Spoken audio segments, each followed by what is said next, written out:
Okay, it's just gone midnight on the 7th of December and I've read nothing.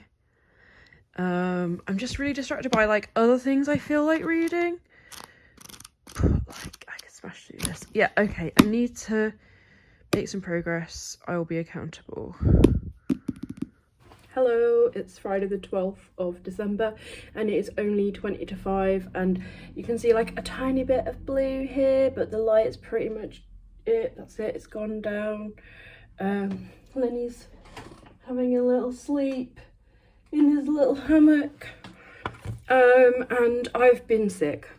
So my next TBR Advent is in 2 days, which is Sunday. And I've only read one chapter of A Tree Grows in Brooklyn, which, you know, to be fair, was like 20 pages. It's really nice. It feels so cozy and classic, and I'm definitely gonna try and get this read in December because I just think this is the perfect time to read this, because it's just something to like snuggle up and read.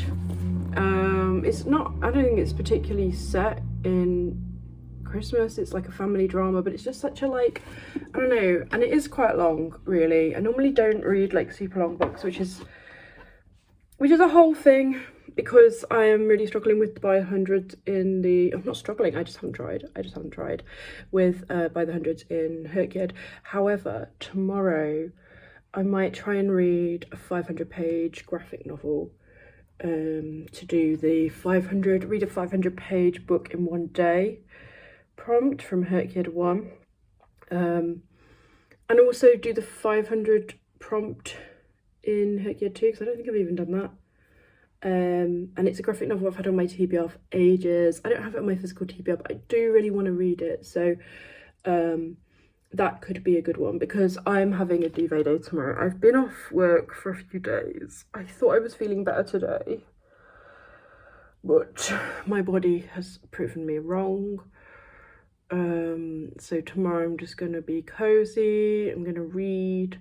So if I do like a 500-page book in one day challenge, then that will make it feel more exciting. You know, I've got my Garfield Christmas t-shirt on, my Christmas decorations are up, it is feeling a bit festive. I've been enjoying my advent calendar, but I'm just not very well at the moment, so I'm not really enjoying anything as much as I normally would. So yeah, I'm gonna try and read like a bit more of this book, just so that I feel like I'm a bit more in. So I'm on the Book Hermit's reading sprints right now, so I will check in later.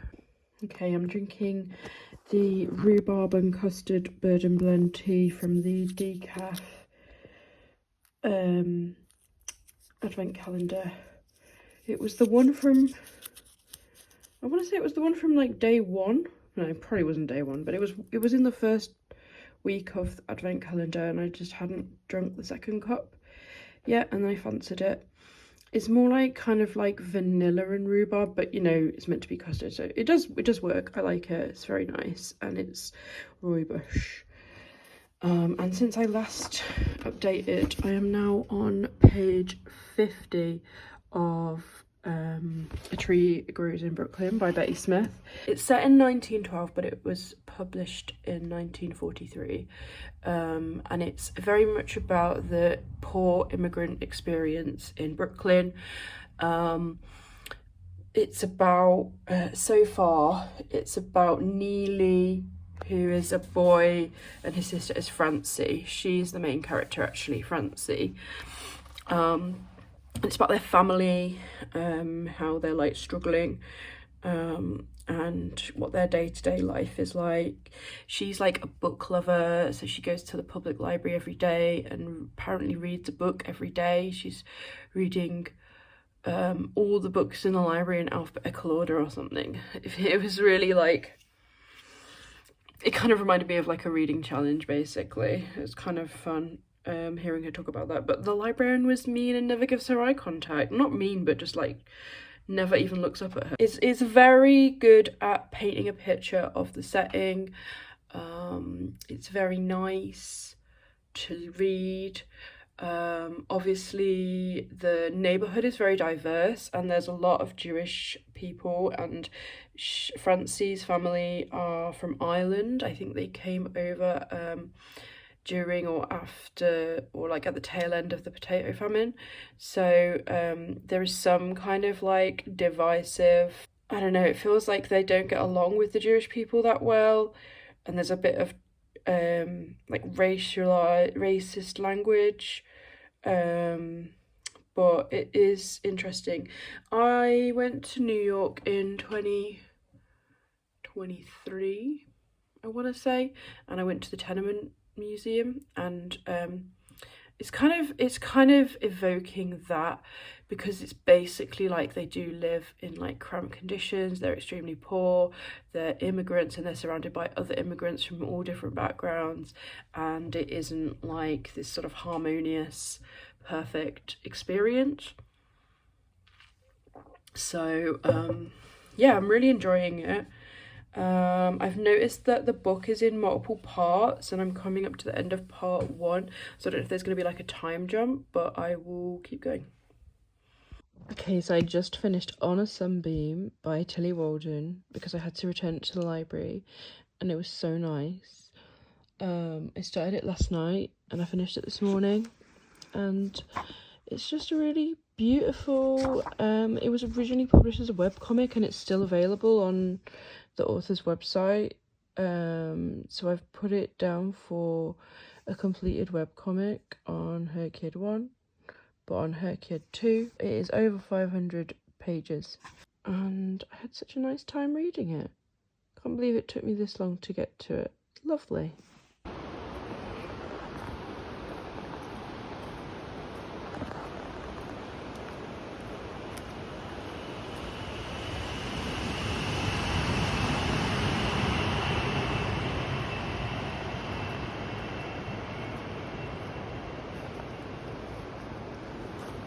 Is this where you go at night? We're gonna go down here? Yeah? Yeah, that's a good idea, isn't it?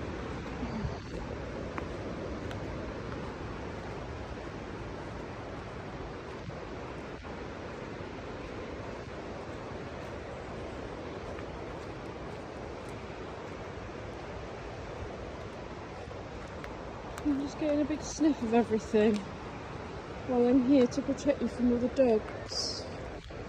Yeah.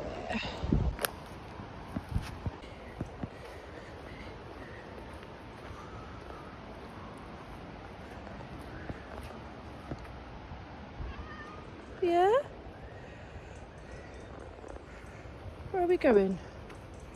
Hey?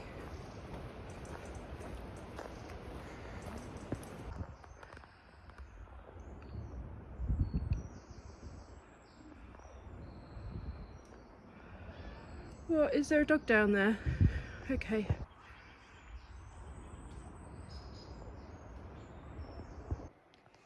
I just finished this cross stitch, which I'm sending to my nan for Christmas. I'm pretty pleased with it. It was a kit. I found it in a charity shop, but it's from this magazine. And then I had to find the pattern because it didn't have the pattern with it. But I found the pattern on Libby in the magazine.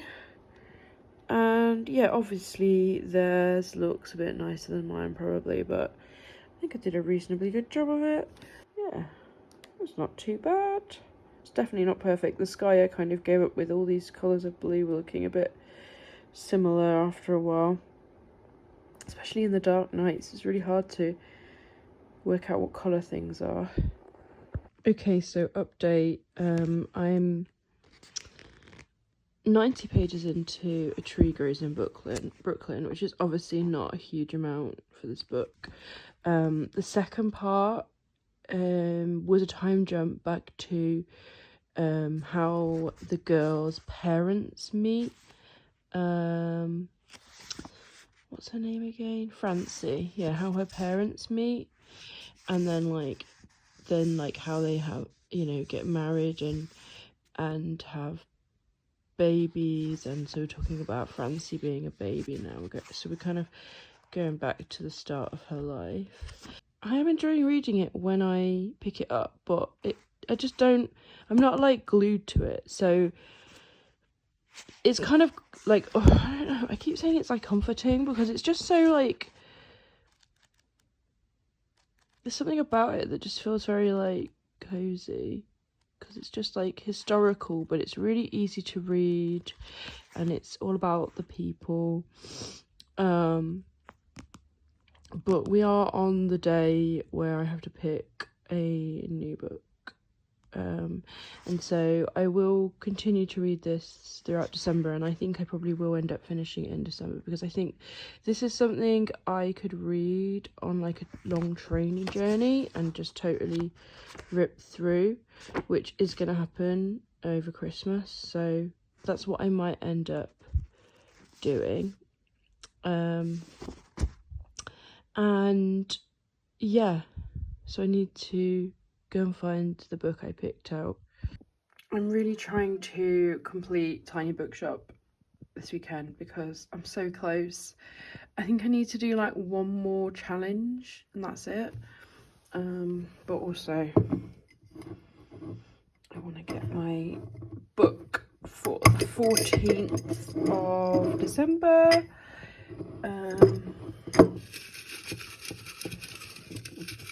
Let's have a look.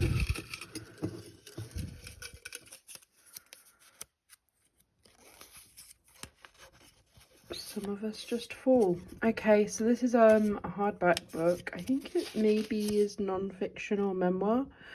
And I think I picked it up from a little book box, so it'll be quite good to try and get this read actually.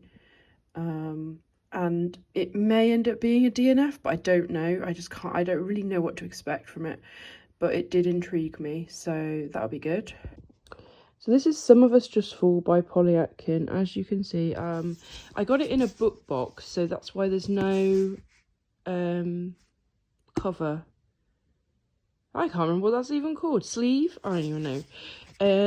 It seems to be a memoir about health, which I'm kind of into. And honestly, I realised what she means is fall, literally. And I fall over a lot. I don't have any diagnoses, but I do have chronic pain and I regularly fall over and have had injuries from doing that. So it's going to be quite interesting to read this actually. I've got no idea what to expect. I think I just picked it up because it was like, ooh, interesting. Fracture is one of the titles of the chapters, and I have experienced that multiple times.